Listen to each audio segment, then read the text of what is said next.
What's up guys, I'm Lex Griffin aka Lex Fitness and we are back with the Myprotein Masterclass, and today we're going to take a look at some of my favourite back exercises but with a little few tweaks to make them hit that little bit better.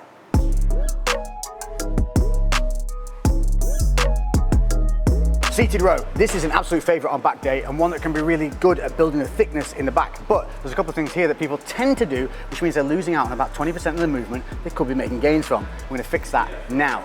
Seating position, we're going to start legs bent, never locked out. You can drive up with the weight to help get it up, but you're going to end with them not being locked out and static. None of this, none of this. We're not a dog, we don't have worms, none of this. Handle, we're going to be using a close grip handle for this one, but there are variations. You can do a wide grip, you can do underhand grip, but all the principles of the body movement are going to stay the same. So starting with a moderately light weight, you're going to be able to drive up and lift the weight just with that leg drive. But if we were to increase the weight, I'm going to show you a little hack that I do that helps me set my shoulders. I lie all the way back, driving through with my legs, and then from here, I'll set my scapula and then raise myself back up, maintaining that scapular hold to a seated position for a nice start and finish point. If you start right, you'll finish right. Start wrong, you'll finish wrong. So from here, what we're looking to do is keep our chest up, and we're looking to move from the hips and not let our shoulders pop forward. So as we move forward, we're going to allow those arms to be extended. We're going to extend from the hips, chest up. We're then going to drive back with our lower back and upper body, and then pull through with our elbows at the top of the range. What we're not doing is overextending and then pulling here, because if I now sit upright, look how much of this movement we've missed. And that's that extra 20% you're going to make the gains from. So one more time, legs are bent and they're going to stay that, other than that little drive that lets you lift the weight off. From here, shoulders back, chest up, we extend forward with the body, allowing that stretch down the lats, up to a seated position, chest up, drive through with the elbows, squeeze, release back to a full extension, and then follow through with the body, not allowing the shoulders to pop forward or the body to round. Do this right and you'll see some extra gains on those back days.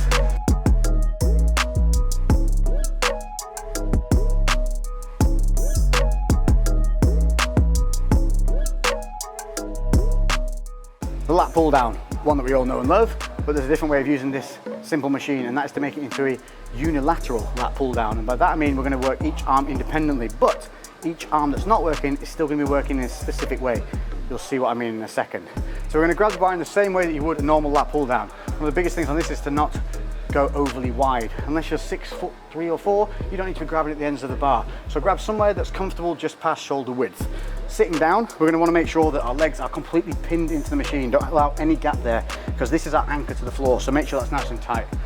Once we're underneath, what we're going to do is we're going to make sure that our shoulders are set. Now there are two ways of doing this. You can do this with scapula disengaged or engaged. Now if you're going to disengage, you're just going to need to remember to re-engage your scapula before you pull through.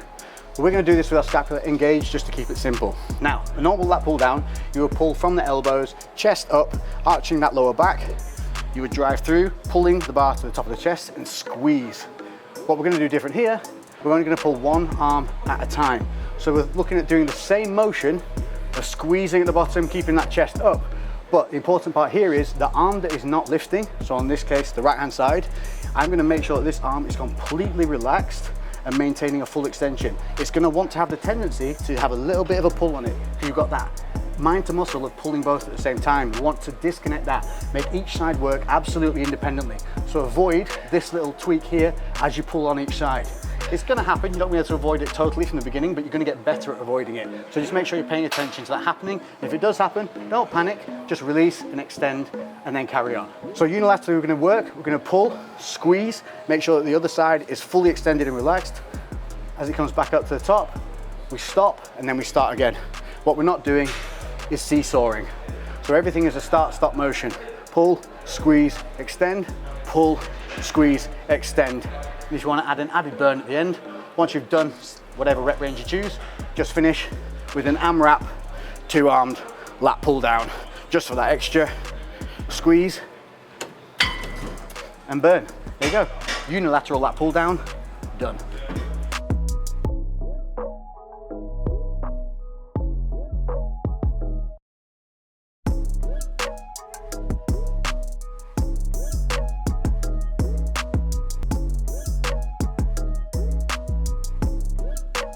Rack pulls, this is another great one for building strength on your back days. It's also going to develop that upper back thickness, but it's also going to improve your upper power through the deadlift. Does that make sense? Upper power, upper range. You know, the bit where you do this, it's gonna get better. But what this allows us to do is get a lot of weight on the bar and still lift very strictly.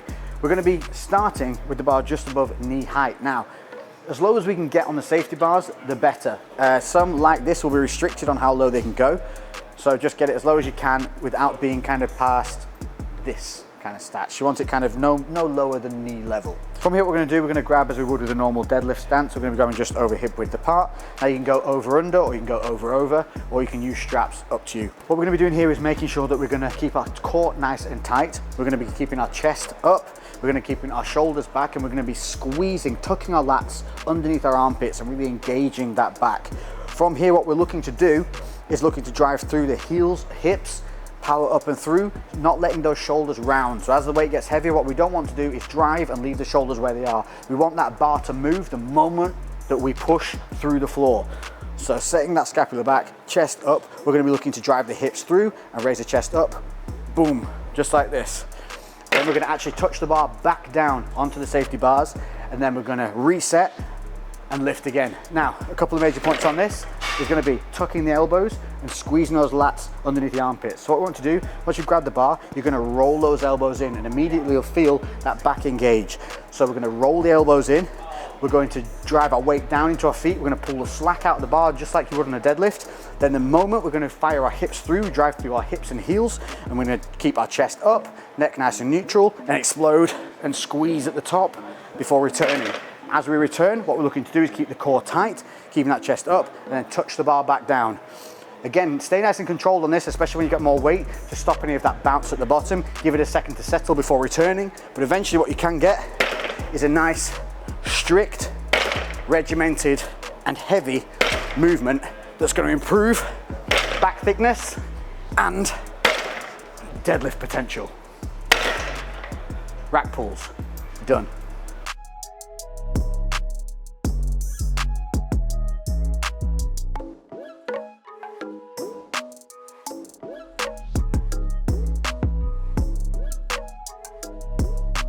So there you have it, some of my favorite little tweaks to make those exercises feel a little bit better. Have a go, let us know if you've got any questions, hit us up in the comment section below. Also let us know if you enjoyed what we've done here, and we can do some more for you. As always, make sure to hit that notification bell, select to be notified of all of the downloads, uploads, and sideways loads so you don't miss anything that's going on. I've been Lex, this has been Myprotein. We'll see you in the next one.